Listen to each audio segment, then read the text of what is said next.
6절까지 말씀입니다. 신약성경 6면에 있습니다. 주보와 화면을 참고하셔도 되겠습니다. 마태복음 5장 3절에서 6절까지 말씀입니다. 함께 한번 보겠습니다. 심령이 가난한 자는 복이 있나니 천국이 그들의 것이며 애통하는 자는 복이 있나니 그들이 위로를 받을 것이며 온유한 자는 복이 있나니 그들이 땅을 기업으로 받을 것이며 의에 줄이고 목마른 자는 복이 있나니 그들이 배부를 것이며. 네. 의에 줄이고 목마른 자의 복이 되서 나누려고 합니다. 우리 서로 좀 축복하실까요? 복 있는 인생이 됩시다. 한번 축복하시겠습니다. 복 있는 인생이 됩시다. 네. 복 있는 인생이 됩시다. 네. 하나님 앞에 우리 정말 복 있는 인생이 되길 원하고 복을 흘려보는 인생이 되길 원합니다. 그렇게 하려면 어떻게 하면 될까요? 말씀을 귀 기울여 들으시고 되새기시면 좋겠습니다. 우리나라 이 지구가 둥글잖아요. 근데 우리나라에서 딱 이렇게 직선으로 지구를 관통하면 딱 정반대편에 있는 나라가 있습니다. 어떤 나라일까요? 예, 남미입니다. 남아메리카에 아르헨티나와 우루과이 지역에 딱 이렇게 우리나라에 이게 반대편에 있다고요. 제가 아는 선교사님 중에 이제 아르헨티나 오랫동안 이제 품고 기도하면서 지금 아르헨티나에서 여러 부족들에게 복음을 전하고 계시는 귀한 선교사님 계세요. 그 선교사님께서 들려주시는 이야기를 들었는데 신기하고 재밌더라고요. 우리나라에 딱 지역변이 반대편이잖아요. 지구 둥글면에 반대편에 있는데 많은 것이 우리가 생각하는 거하고 반대래요. 대표적으로 한 가지만 제가 소개해드릴게요. 은행에 여러분 돈을 딱 맡겨놓어요. 여기 자금에서 또 맡겨놓잖아요. 그러면 우리나라는 또 보편적 생각이 어때요? 이자를 은행에서 주죠, 그렇죠? 또 맡겨놨습니다. 돈을 맡겨놨습니다. 근데 반대랍니다. 아르헨티나는 맡기면 어떻게 할까요? 당신 돈을 잘 보관해 두고 있으니 보관료 내라. 그래서 돈을 내야 된대요. 그래서 요즘에 이제 선교비를 이제 받잖아요. 그러면 이제 은행을 통해서 내잖아요. 그럼 찾으러 가면 수수료 보관료를 내고 돈을 좀 떼이고 이렇게 찾는다는 거. 좀 다르죠. 그게 하여튼 뭐 지역도 반대편에 있지만 그래서 뭐 여러 가지로 참 다르대요. 그래서 신기하다 이런 생각이 들었는데 여러분 여러 면에서 이 보편적인 좀 가치와 생각하고 다른 나라가 또 있습니다. 어떤 나라냐면 하나님 나라입니다. 하나님의 나라입니다. 이건 지금 우리가 보편적으로 생각하는 가치와 사고방식 그리고 행동방식과 다릅니다. 아르헨티나 같은 경우는 뭐 그 주권이 우리에게 미치지는 않으니까 우리에게 직접적인 영향은 없죠. 그런데 하나님 나라는 우리에게 그 주권이 영향을 미칩니다. 하나님 나라 개념은 이 주권과 통치 개념이 굉장히 중요하거든요. 하나님의 통치와 다스리심. 하나님은 천지 만물을 창조하신 분이시고 우리를 하나님의 형상대로 지으신 분이세요. 우리의 생명과 호흡을 지금도 주관하시는 분이세요. 그러니까 지금도 우리는 하나님의 통치 아래에 있습니다. 물론 이것을 인정하지 않는 사람들이 더 많아요. 그러나 여러분 인정하든 인정하지 않든 실은 우리는 하나님의 이 통치 영역 안에 있다는 것입니다. 그 다스림을 맡는 것은 하나님의 나라인데 그렇기 때문에 하나님 나라의 통치 원리는 하나님 나라의 가치와 사고방식은 우리에게 실은 아주 중요한 영향을 끼치고 있어요. 그리고 우리가 꼭 그런 가치와 사고방식과 행동 양식을 따라 살아갈 때 진정 행복할 수 있습니다. 하나님은 우리를 그렇게 지으셨거든요. 그런데 왜 보편적인 가치가 지금 하나님 나라의 가치와 다르냐? 아쉽게도 그거는 아담과 하와가 좀 다스려야 돼요. 하나님 말씀에 불순종해서 그 관계가 이제 깨어지고 하나님 말씀대로 지금 사는 세상이 아니에요. 그러니까 하나님 말씀을 오히려 반대하는 그런 가치가 세상을 지금 가득 채우고 있기 때문에 지금 보편적인 가치는 하나님 나라의 가치가 지금 좀 뭔가 반대되는 모습으로 살아가고 있는 것입니다. 자, 그러나 우리는 이 하나님의 통치와 주권을 인정하려고 한다면 그 말씀이 제시하는 그 가치를 따라 살아가야 되는데 그럴 때 복되고 행복한 인생이 될 수 있다는 것입니다.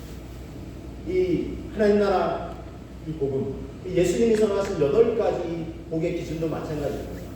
생각해 보세요. 심령이 가난한 자가 복이 있다. 그랬고요. 누가복음 6장에는 마태복음 5장의 말씀이잖아요. 근데 누가복음 6장에는 4가지 복음 성경인데 거기는 그냥 가난한 자가 복이 있다 이러고 있어요. 세상의 가치도 완전히 달라요. 근데 왜 복이 있겠어요? 절박한 마음을 알잖아요. 그래서 심지어 또 성경은 부유한 사람이 오히려 하나님 나라에 들어가기 쉽지 않다. 왜 그럴까요? 부족함이 없는 거예요. 그러니까 이 절박함이 없는 거예요. 그러니까 이 세상이 전부인 양 살아가는 거예요. 근데 아니잖아요. 이 세상의 인생이 전부가 아니다. 하나님의 나라에 어떤 영원한 세계가 있는데 그 가치에 대해서 절박함이 없어진다는 거예요. 그래서 여러분 완전히 반대죠. 심령이 가난한 자가 복이 있고 또 애통이 하는 자도 복이 있고 온유한 자가 복이 있고 온유하다는 건 왠지 좀 나약해 보이지만 그러나 그런 의미가 아니다 말씀드렸습니다. 강할 때는 강하고 또 약할 때는 부드럽고 그렇게 하면서 모든 인생을 품어낼 수 있는 이런 자가 복이 있다. 그래서 보편적인 가치하고는 좀 다릅니다. 오늘 말씀도 마찬가지라는 것입니다. 줄이고 목마른 자가 복이 있다. 물론 이제 앞에 이제 대상이 의에 줄이고 목마른 자. 그러나 이제 뒤에 부분이 좀 강조된다면 줄이고 목마른 자가 복이 있다. 보편적인 가치하고는 좀 다르죠. 왜 그런지 오늘 말씀을 통해서 함께 나누기를 원합니다. 그 원리를 함께 나누기를 원합니다. 자, 마태복음 5장 6절 말씀을 다시 한번 우리 함께 한번 읽어보시겠습니다. 의에 줄이고 목마른 자는 복이 있나니 그들이 배부를 것이며 그랬습니다. 자, 먼저 그래서 의가 뭔가 함께 알아보기를 원합니다.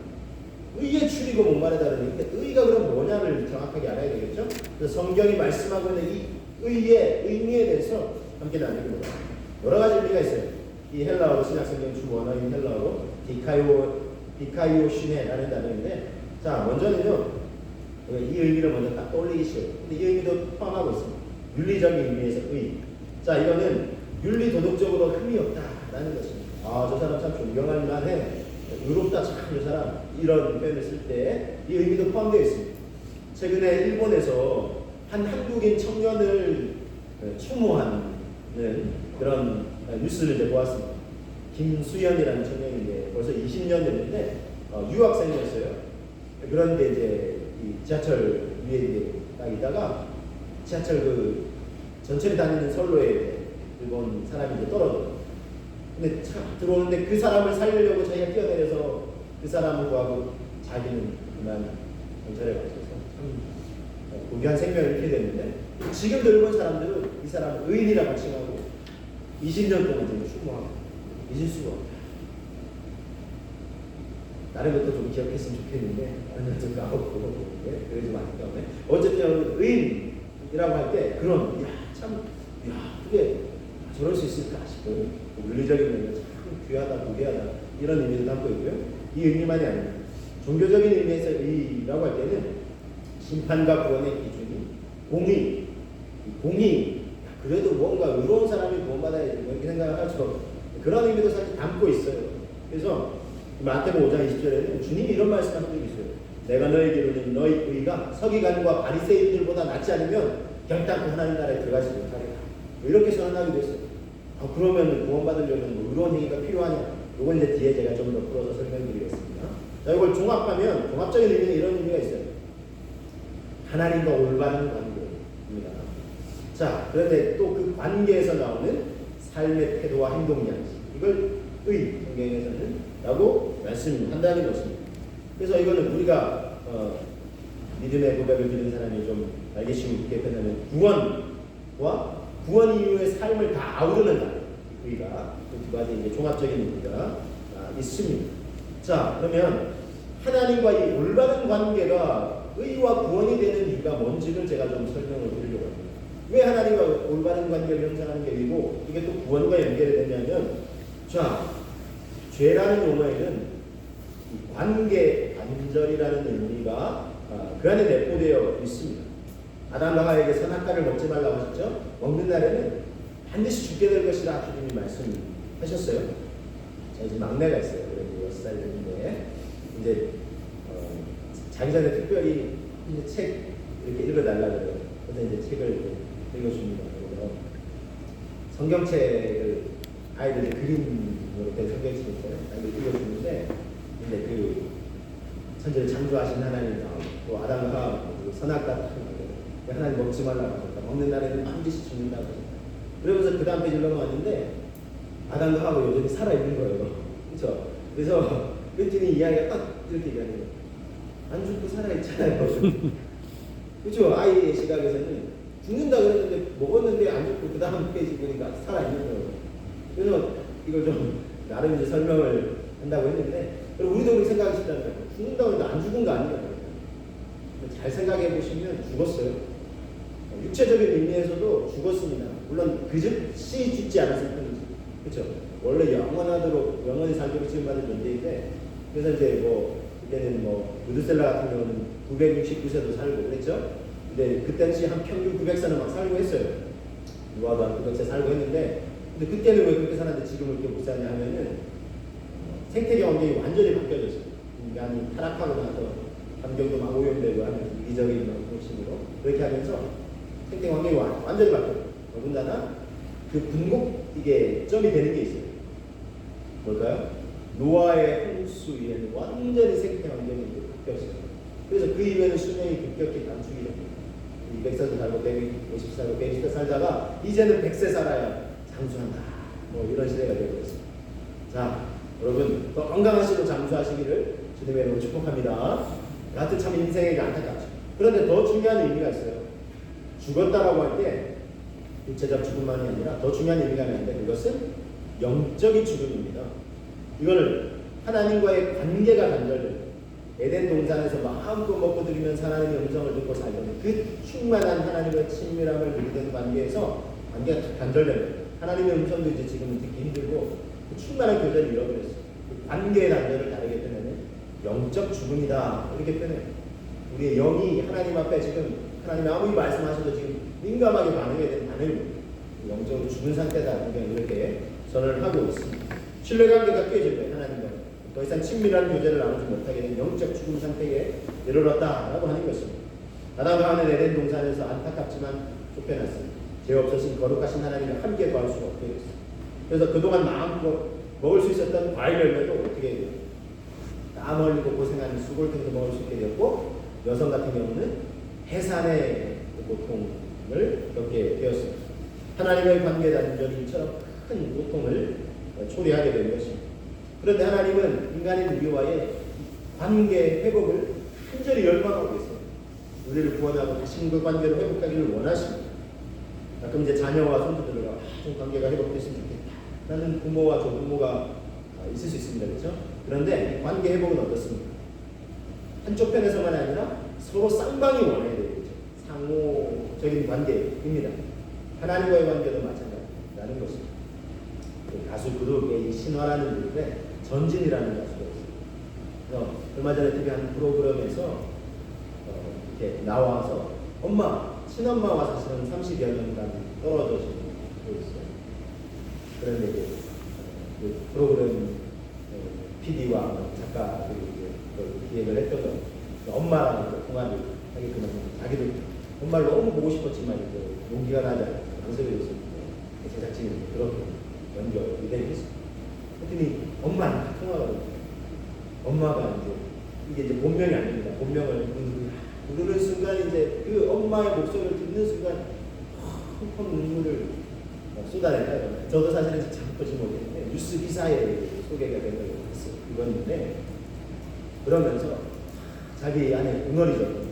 근데 엄마의 이야기를 듣고 나니까 엄마가 자기를 실은 떠날 수밖에 없었는데 그동안 이제 엄마를 미워하는 마음으로 그랬는데 엄마의 이야기를 듣고 나니까 엄마가 그럴 수밖에 없었겠다라고 이야기해요.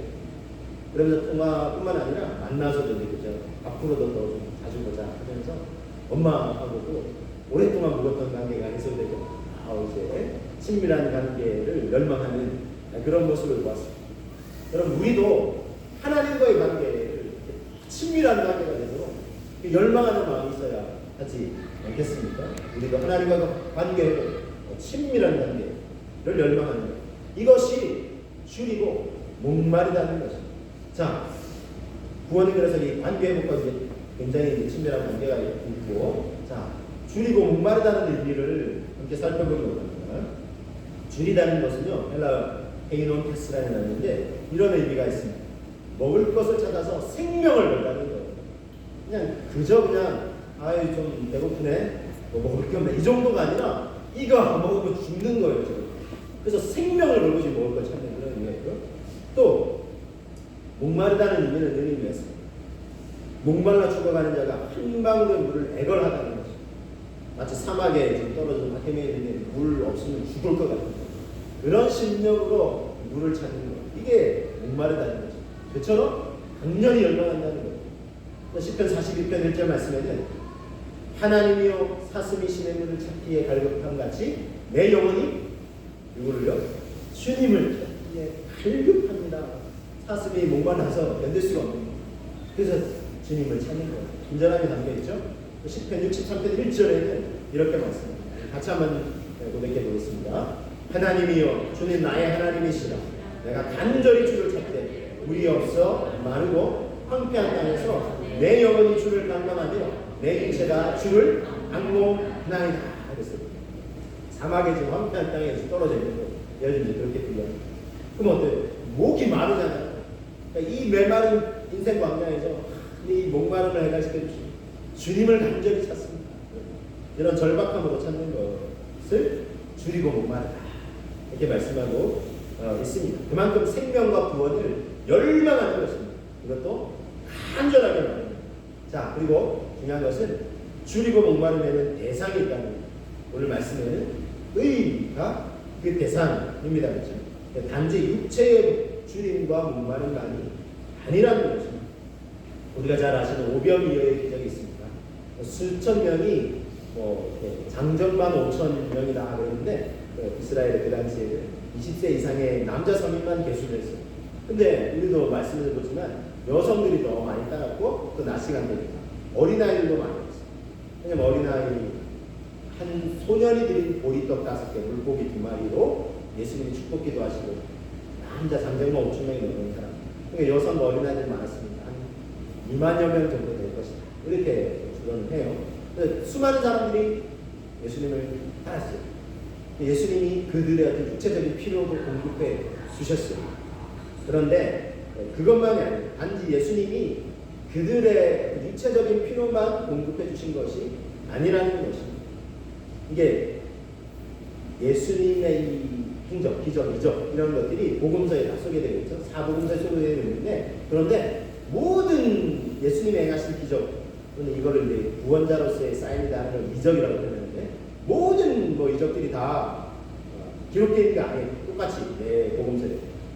근데 이 사복음서에 똑같이 기록된 사건이 있으니 이 오병이어의 기적이 그 중에 하나예요. 그만큼 딱 제자들에게도 이게 놀랍게 각인이 된 거죠. 자, 그런데 세 개는 공관복음이라고 해요. 앞에 마태, 마가, 그거는 관점이 비슷하게. 뒤에 요한복음은 조금 다른 관점이에요. 그래서 앞에는 주로 예수님이 행하신 기적, 그걸 사건만 딱 기술하고 말해요. 근데 요한복음은 마치 주석서처럼 이걸 설명을 좀 해놔요. 그래서 이 오병의 사건에도 뭐라고 설명하냐면 예수님이 이것과 덧붙이십니다. 사람들이 나를 따르는 거는 내가 그들의 먹을 것을 공급해 주니까 육체의 배고픔을 공급해 주니까 나를 따른다고 하시면서 좀 안타깝게 생각하셨어요. 뭘? 사람이 육체만 있지 않잖아요. 그 영혼의 양식이 있잖아요. 나는 생명의 떡이다. 나를 먹어야 생명의 떡이 나를 먹어야 저들의 영혼이 살 것이다 하면서 주님이 좀 안타까워 하셨어요. 그래서 주님이 우리에게 채워주길 원하시는 것은 육체의 배고픔만 아니라 이 영혼의 양식, 하나님의 말씀, 영혼의 양식을 공급해 주길 원하신다는 거예요. 그리고 생명의 떡 되시는 예수 그리스도예요. 그래서 주님이 이렇게 말씀하셨어요. 요한복음 6장 35절에 예수님께서 이르시되 나는 생명의 떡이니 내게 오는 자는 결코 줄이지 아니하는 떡이요 나를 믿는 자는 영원히 목마르지 아니하리라 그랬어요. 생명의 떡이신 주님을 먹으면 배부르고 또 주님 만나면 주님 그 은혜와 사랑을 체험하면 영원히 목마르지 아니하리라 그랬어요. 요한복음 4장에 그 관련된 사건이 이렇게 있죠. 사마리아 물가의 여인을 만났어요. 사람들이 상종해주지 않는 여성이었어요. 자기도 대낮에 물을 떨어왔어요. 그 중동 지역에는 뜨거운 그 이스라엘도 마찬가지인데 낮에 사람들이 잘 다니지 않습니다. 모침, 낮잠 자는 시간이 따로 있다 그래요. 일도 그 시간에 딱 멈추고 너무 뜨거우니까 광야 사막지대에. 근데 그때 물 떨어 나왔어요. 왜요? 사람들 눈을 피해가죠. 왜냐면 이 여인이 남자만 5명, 남편이 그전 남편도 5명 있었고 지금은 또 다른 남자를 해요. 6명의 사람에게 지금 사랑을 갈구하는 거예요. 근데도 이 목마름이 육체의 목마름이 아니라 영혼의 목마름이, 내면의 목마름이 해결되지 않아요. 예수님이 그거 딱 간파하시고 물을 좀 달라 하니까 당신은 저 보니까 남쪽에서 온 사람 같은데 어떻게 사마리아 여인 나에게 물을 달라고 하느냐. 이게 조금 설명해야 되는 부분이지만 북쪽에 있는 북이스라엘 사람들하고 남쪽 유다 사람들과 사실 상종을 안 하려고 하는 거예요. 왜냐하면 이게 역사를 좀 거슬러 올라가야 되는데 남유다와 북이스라엘로 나눠져 있을 때 아수르란 나라가 먼저 북이스라엘 점령을 해요. 그리고는 이 아수르는 민족 말살 정책을 펴가지고 민족끼리 섞어버렸어요. 점령한 나라 민족끼리 강제 결혼을 시켜버렸어요. 그래서 이 고유한 전통 그런 민족이야. 근데 남쪽 사람들은 우리는 자기 혈통 아무것도 아니거든요 사실. 그런데 어쨌든 그렇게 말하는 거예요. 근데 예수님은 딱 그 여인의 목마르다라고 하죠. 그러니까 여인이 늘 사람의 사랑에 목말라 하지만 또 나대는 사람의 시선을. 그런데 그 여인에게 같은 목마르다 물을 달라 하시고 귀한 교훈을 주시기 위해서. 하여튼 예수님이 그런 거 개의치 않으시고 이 여인을 구원하시려고 사실은 사마리아로 지금 지나가신 거예요. 일부러 돌아가지만 딱 지나가죠.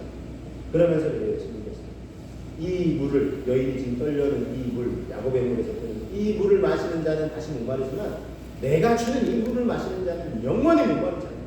그 여인이 깜짝 놀라요. 이 물이 뭘까요? 예수님 그 자체, 생명의 생수이신 예수님. 또 이 여인이 예수님을 그렇게 만나고 나서 완전히 삶이 뒤바뀌어요. 왜 이제 목마름을 해가는 거예요. 그리고 어떻게 했을까요? 사람들을 부끄러워하던 여인이 마을로 달려가서 내가 메시아를 만났다고 막 두드리면서 내가 메시아를 만났다. 가보자고. 인생의 목마름이 해결된 것입니다. 예수님의 사랑과 체험하고서 말입니다. 여러분 인생의 내면에 깊이 자리 잡고 있는 이 영혼의 주님과 목마름을 배고픔을 깨달아야 한다는 것입니다. 배고픈 돼지보다 배부른 돼지보다 배고픈 소크라테스가 낫다. 이런 말도 있는데 인간은 육체의 배고픔만 해결한다고 행복한 존재가 아닙니다. 김영석 교수님이라는 분이 계세요. 연세대 지금 명예 교수인데 이분이 얼마 전에 이제 한 언론사와 인터뷰한 것이 기사화되어 있어요. 한번 얼마 검색하시면 알 수 있는데 자 이분이 102세에 지금 102세 100살 넘으셨어요. 지금도 정정하신데 그래서 인터뷰 제목 기사 제목에 100세를 살아보니 이제 알겠다라고 하면서 이렇게 얘기했어요. 절대 행복할 수 없는 두 부류가 있다. 뭐냐 이분이 이제 얘기하시는 거 정신적 가치를 보는 사람, 물질적인 가치만을 보이는 눈에 보이는 가치만을 최고로 여기는 사람. 그러면서 로또 복권 당첨된다고 한다고 행복하냐? 오히려 그 가정이 깨어지고 불행한 가정이 많잖아요. 그러면서 한 예를 정신적 가치를 보는 사람. 또 하나는 자기만 생각하는 이기적인 사람들은 절대 행복할 수 없다. 그러면 행복한 사람은 어떤 사람이겠어요? 반대겠죠? 행복한 사람은 정신적인 가치, 더 나아가는 영적 가치를 알고 추구하는 사람이 행복할 수 있다는 것입니다. 그리고 그 가치를 알고 다른 사람들을 만나고 섬기고 세상을 아름답게 바꾸는 그런 사람들이 행복한 사람이라는 것입니다. 저도 동의하는 부분. 정신적인 가치, 더 나아가서 영적 가치를 알고 추구하는 사람이 행복한 사람입니다. 예수님의 팔복사는과 다르지 않죠? 심령이 가난한 자가 복이 있다고 하시죠. 애통이 하는 자가 복이 있다고 하시죠. 내면적인 또 성품이 온유한 자가 복이 있다고 말씀하시죠. 오늘 말씀드린 맥상통하죠. 의에 줄이고 목마른 자가 복이 있다. 같은 맥락입니다. 미운 오리 새끼를 잘 아실 겁니다. 원래는 자기가 백조였는데 이제 오리들 틈에서 열 때부터 잘하잖아요. 그러니까 늘 이제 뒤뚱뒤뚱 자기가 이제 오리인 줄 알고 살았는데 어느 날 백조가 하늘을 아름답게 쫙 이렇게 나는 모습을 보고 와 너무 아름답다. 나도 저 백조가 됐으면 좋겠다. 이 스토리를 아시죠? 자 무슨 말씀 드리려고 하냐면 우리는 본래 하나님의 자녀예요. 하나님의 자녀입니다. 그런데 세상의 가치가 지금 많은 게 있잖아요.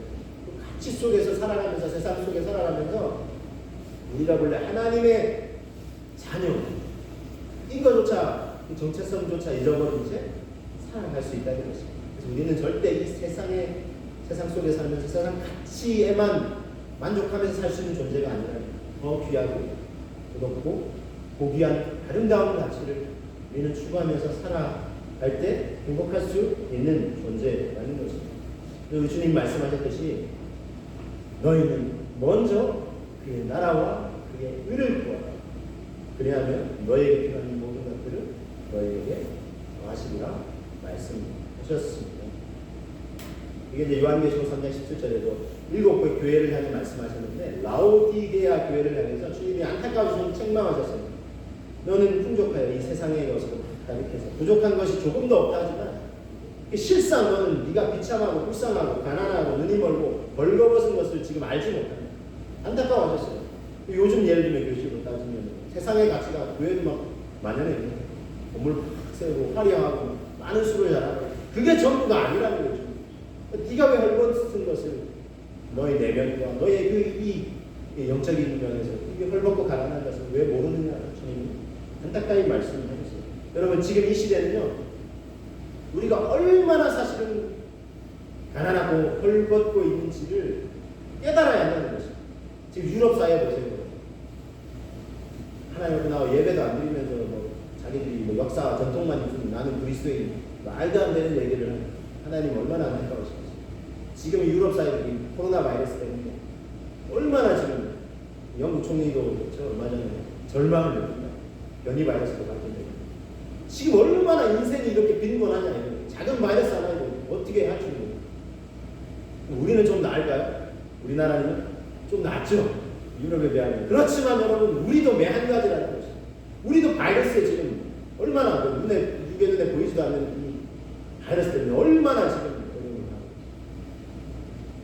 이 빈곤함을 깨달아야 된다는 것입니다. 그래서 우리가 귀 있는 자는 들을지어다 주님 말씀하셨고 주님 또 눈이 열려야 된다고 말씀하셨고 바울도 에베소 교회 성도들 합니다. 지혜와 계시의 영을 주셔서 너희 눈이 열려서 하나님을 좀 알게 되길 원한다는 말씀. 우리 눈이 열려야 돼요. 그래서 우리가 이 내면의 가치, 정신적인 가치, 영적인 가치를 깨달아야 수 있는 깨달아야 하는 것입니다. 그래야 복이 있는 것입니다. 그런 심령으로 주님께 나아갈 때 우리가 하나님을 만날 수 있고 하나님 주시는 구원의 의를 우리가 붙들 수 있는 것입니다. 뉴스에서 자영업자들이 살려달라는 눈물로 호소하는 것을 봤습니다. 함속히 좀 코로나 바이러스가 진정이 되고 경제도 좀 살아났으면 좋겠습니다. 얼마나 지금 어렵습니다. 근데 여러분 여기에 덧붙여서요. 우리가 살아야 되는 것은 이 경제만이 아니라는 것입니다. 뭐가 살아야 되겠어요? 우리의 영혼이 살아나야 되지 않겠어요? 영혼이 지금 죽어가고 있는데 그걸 깨닫지 못하고 여전히 정신적인 가치는 영적인 가치는 외면하고 보이는 현상적인 가치만을 추구해서는 안 된다는 것입니다. 우리 영혼이 살아나야 됩니다. 그러려면 바이러스를 우리 일단 이기고 극복해야 되겠죠. 살아나려면 어떻게 되겠습니까? 이러면 백신과 약이 필요합니다. 우리의 영혼이 죄와 사망의 바이러스를 이기려면 약이 필요해요. 말씀드렸지만 구약과 신약 구약과 신약에서 뭘 강조합니까? 예수 그리스도를 그토록 강조하고 있지 않습니까? 구약과 신약에서 말씀하시는 의 구원의 길은 무엇입니까? 자 로마서 말씀을 통해서 여러분에게 소개해드립니다. 로마서 3장 20절부터 24절까지 바울이 이렇게 호소를 하고 있어요. 그러므로 율법의 행위로 그의 앞에 의롭다 하심을 얻을 육체가 없다 그랬어요. 율법으로는 죄를 깨달음이라고 그랬어요. 율법을 행해야 구원을 얻을 수 있는 거 아닙니까? 바울은 역설적으로 얘기해요. 맞다. 근데 그럼 율법 다 지킬 수 있는 사람은 어디냐면 한 인생도 없다는 것입니다. 그래 인간의 절망이 있죠. 근데 이 절망을 깨달아야 구원의 의를 우리가 깨닫게 되는데 이제는 율법에 하나님의 한 의가 나타났으니 율법과 선지자들에게 증거를 받은 것이다 그랬어요. 하나님의 의를 하나님이 제시해 주셨다는 거예요. 그게 뭐냐? 곧 예수 그리스도를 믿음으로 말미암아 모든 믿는 자에게 미치는 하나님의 의인이 차별이 없다 그랬어요. 하나님의 의 예수 그리스도를 믿으라는 것입니다. 모든 사람이 죄를 범하였으며 하나님의 영광에 이르지 못하는 상황이 있지만 그러나 그리스도 예수 안에 있는 속량으로 말미암아 하나님의 은혜로 값없이 의롭다 하심을 얻은 자 되었느니라 말씀하고 있습니다. 여러분 하나님이 우리에게 제시해 주시는 이 의, 구원의 의는 바로 예수 그리스도예요. 인생이 이 구원의 의를 다 스스로 얻을 수 없다는 걸 아시고 불쌍히 여기셔서 예수님을 보내주셨어요. 예수님이 십자가에 피 흘려 죽으시고 우리 죄를 대신 담당해 주셨어요. 인류의 죄를 대신 담당해 주셨어요. 그것뿐입니까 여러분? 모든 인생이 두려워하는 죽음의 공포를 이기시기 위해서 우리에게 생명의 소망을 주시기 위해서 사흘 만에 부활하시고 우리에게 나는 부활이고 생명이다 라고 말씀하셨어요. 나를 믿는 자는 죽어도 살 것이라고 말씀하셨어요. 이것이 우리에게 주신 구원의 의, 하나님의 의인 줄로 여러분 믿으시기를 바랍니다. 이걸 믿을 때 우리에게 하나님의 의가 전가되고 이신칭의라고 하잖아요. 믿음으로써 의로움을 얻는다고 하잖아요. 여전히 우리는 사실은 죄인이지만 예수님을 믿는 그것만으로 하나님이 의롭다 칭해 주신다고, 그리고 우리를 구원해 주신다는 것입니다. 그래서 하나님의 의는 바로 예수 그리스도이십니다. 예수님의 십자가 죽음 그 부활을 믿으면 우리에게 구원의 의를 선물로 주시는 것입니다. 이 하나님이 선물로 은혜로 주신 의에, 구원의 의에 감사하시면서 또한 중요한 게 있어요. 구원받은 자로서의 삶이 이어져야 돼요. 이 두 가지가 함께 가야 돼요. 이 의를 우리가 함께 누릴 수 있어야 돼요. 선물로 은혜로 주신 의와 구원에 감사하면서 구원을 얻기 위해서 의로운 행위가 필요한 것이 아니라 구원을 하나님이 내가 자격이 없는데 베풀어 주셨기 때문에 감사하면서 하나님 말씀과 뜻대로 살고자 하는 것, 이건 역시 의라는 것입니다. 우리에게는 바로 이 의를 향한 주님과 목마름이 있어야 한다는 것입니다. 그럴 때 우리에게 주시는 은총의 선물이 있으니 배부름의 복이라는 것입니다. 여러분, 나는 이미 예수님 믿고 구원받았다. 만족하십니까? 여기서만 만족하면 안 돼요. 우리 솔직히 좀 그렇지만 우리 기독교가 여기서 개신교가 만족하고 앉아있기 때문에 그 이후의 삶을 또 외면하고 있기 때문에 세상을 향해서도 지금 지탄받는 모습이 있지 않겠습니까? 뿐만 아니라 여러분, 구원받았다고요 우리가. 근데 여러분, 우리의 가족들 중에 아직 구원에 미치지 못한 사람이 있으면 어떨까요? 우리의 이웃들 중에, 이 지역사회에 제가 다닐 때마다 얼마나 안타까운데, 작은 암자들이 얼마나 그리 많은지, 신천지 이전들도 이렇게 많다고. 사람을 믿는다고 구원을 받을 수 있는 게 아니에요. 하나님이 제시해 주신 이 구원의 예수 그리스도를 우리가 그래야 구원을 얻을 수 있어요. 그 의, 그리고 또한 하나님이 기대하시는 공의가 이 세상에 가득 펼쳐지고 있습니다. 어떻습니까? 아닌 것 같다고 여기신다면 우리는 또한 이 공의가 이 세상에 가득하도록 기도해야 하지 않겠습니까? 구원받았으나 구원 이후의 삶은 외면하고 있는, 죄송해요. 저는 그 8번 말씀을 되새기고, 제가 막, 지난주도 막 온유한장으로 목이 있다고 했는데, 주중에 제가 막, 온유했었는데, 왜 못했을까 막 싶은 거예요. 저도 그래요. 몸부림치는.